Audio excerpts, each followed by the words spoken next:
উৰিষ্যাত ৰেল দুৰ্ঘটনা কেনেকৈ হ'ল, সেই ৰেল দুৰ্ঘটনাত কোনে কিমান সহায় কৰিলে, আমাৰ ভাৰতীয় টিকেটাৰসকলে কিমান সহায় কৰিলে বা চৰকাৰে কিমান কৰিলে, আপোনালোকে জানে যি এগৰাকী সন্তান আমাৰ অসমৰ আছিল সেই ৰেলখনত আমাৰ অসমৰ এজন নহয় দুজন ল'ৰা আছিল।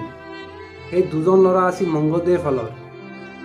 এতিয়া সেই দুজন ল'ৰা বাচি আছে নে মৰি গৈছে নে ঘৰত উভতি আহিছে, ইয়ে আপোনালোকৰ মাজত প্ৰশ্ন উৎপাদিত হৈছে।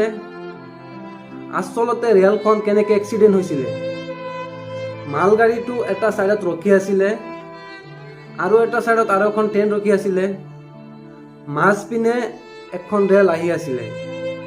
যেতিয়া ষ্টেচন মাষ্টাৰে এখন লাইনটো খুলি দিয়ে, তেতিয়া এখন ট্ৰেইন আগবাঢ়ি যাব পাৰে। লাইনখন খুলি দিছিল, খুলি দিয়াৰ পিছত ট্ৰেইনখন আগবাঢ়ি গৈছিল। যোৱাৰ পিছত আকৌ ষ্টেচন মাষ্টাৰে লাইনখন বন্ধ কৰি দিছিল। সেই কাৰণত ট্ৰেইনখনৰ ড্ৰাইভাৰক আউট অফ কণ্ট্ৰল হৈ গ'ল। আউট অফ কণ্ট্ৰল হোৱাৰ কাৰণে গৈ পেলাই মালগাড়ীটোক খুন্দা মাৰি দিলে। তো খুন্দা মাৰি দিয়াৰ পিছত তিনিখন ৰেল ভাঙি একেবাৰে চুৰমাৰ হৈ গ'ল। উৰিষ্যাত যি ভয়ংকৰ দুৰ্ঘটনা হৈ গ'ল, সেই ক্ষেত্ৰত প্ৰায় 900জন লোক আহত হৈছে আৰু 300জন লোকৰ মৃত্যু হৈছে। এতিয়ালৈ মৃতদেহ ওলাব পৰা নাই। ক'ত কাৰ মৃতদেহ পৰি আছে, এয়া চাওক, আপোনালোকক দেখুৱাই লৈছোঁ এখন দৃশ্য, বহুত দুখ লগা এখন দৃশ্য।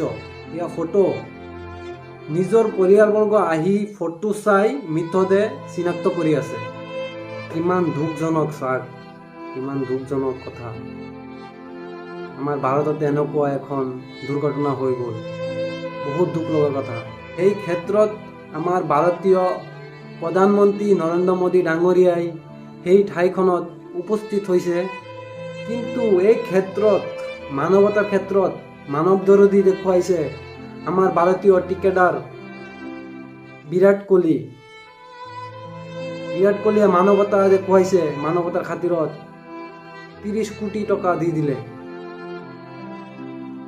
আৰু এজন টিকেটাৰ আছে MS ধোনী। MS ধোনীয়ে 60 কোটি টকা দি দিছে। এয়া মানৱতাৰ খাতিৰত। এয়া মানুহক আমি চেলুট জনাব লাগে, আমি ছাপোৰ্ট কৰিব লাগে। এয়া মানুহে মানৱতা দেখুৱাইছে। পৃথিৱীত বহুত মানুহ আছে, বহুত ডাঙৰ ডাঙৰ মানুহ আছে, বহুত এক্টৰ আছে, কোনেও মানৱতা দেখুওৱা নাই। কিন্তু আমাৰ ভাৰতীয় টিকেটাৰ আপোনালোকে সবেই চিনি পায়, বিৰাট কোহলি, MS ধোনীক সিহঁতে মানৱতা দেখুৱাইছে। সিহঁতক আমি চেলুট জনাব লাগে। আৰু আমাৰ ভাৰতত এনেকুৱা এটা দুৰ্ঘটনা হৈ গ'ল, সেই দুৰ্ঘটনাক আমি এতিয়া কলা দিব বুলি ক'ব পাৰোঁ। কলা দিব বুলি এতিয়া মানিব লাগিব। ভাৰতত এনেকুৱা এটা দুৰ্ঘটনা হৈ গ'ল, আমাৰ জীৱনত এনেকুৱা দুৰ্ঘটনা দেখা নাই। ফাৰ্ষ্ট এবাৰেই দেখিলোঁ এনেকুৱা ডাঙৰ এখন দুৰ্ঘটনা। এই ভয়ংকৰ দুৰ্ঘটনা লৈ আমাৰ ভাৰতবৰ্ষতে নহয়, গোটেই বিশ্বজুৰি এটা আতংকিতৰ সৃষ্টি হৈছিল। এয়া কি হ'ল? আৰু আমাৰ অসমৰ যি দুগৰাকী ল'ৰা ভালে কুশলে ঘৰত উভতি আহিছে, আপোনালোকৰ দুৱা আশীৰ্বাদত। এই এক্সিডেণ্টটো হৈছিল ৰাতি 6টা বা 7টা বজাত এনেকুৱা টাইমত হৈছিল। আৰু সিহঁতে কোৱা মতে সিহঁতৰ লগত যি মোবাইল আছিল, টকা আছিল, সিহঁতে একো আনিব পৰা নাই। সিহঁতে খালি নিজৰ জানটো লৈ পেলাই আহিছে, সিহঁতে একো আনিব পৰা নাই। সিহঁতে নিজে বাগৰি লাছৰ ওপৰত, মৃতদেহৰ ওপৰত বাগৰি পৰি আছে, তাৰ পৰা উঠি সিহঁতে আহিছে। কিমান ডাঙৰ ভয়ংকৰ দুখ লগা কথা।